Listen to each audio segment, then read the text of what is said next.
সুপ্রিয় দর্শক, আসসালামু আলাইকুম। আজকে আপনাদের সামনে আরেকটি ভিডিও নিয়ে আসছি।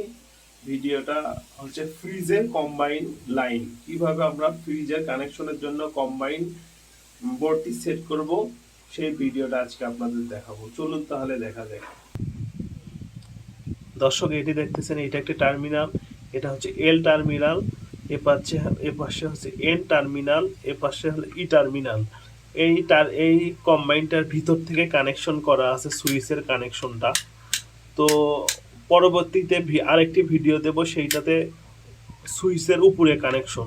তো এই কম্বাইনটাতে আজকে আমরা দেখাই কিভাবে এটা সেট করে।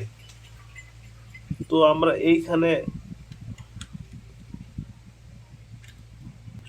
তো দর্শক, আমরা এল কম্বাইনটাতে লাল তারটা দিব।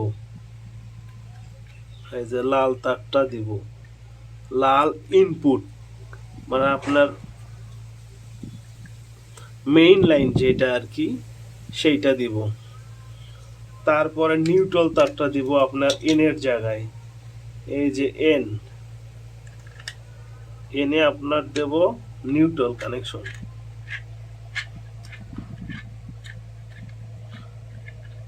সব আমরা শক্ত করে কানেকশনটা আটকিয়ে দেব, যেহেতু বিদ্যুতের কাজ লুজ করা যাবে না।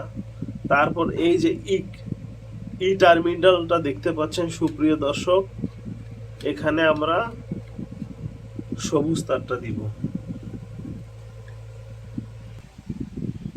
এই টার্মিনালটাতে আমরা সবুজ কানেকশনটা দিয়ে দেব। সবুজ কানেকশনটা হলো আর্থিং কানেকশন, এটা হলো নিউট্রাল, এটা হলো ফেস, আর এই টার্মিনালটা হলো আর্থিং কানেকশন।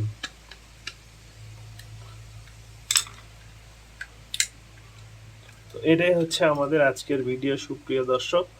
এইভাবে কানেকশনটা দিলে আপনার বাড়ির ফ্রিজটা ঠিকভাবে চলবে।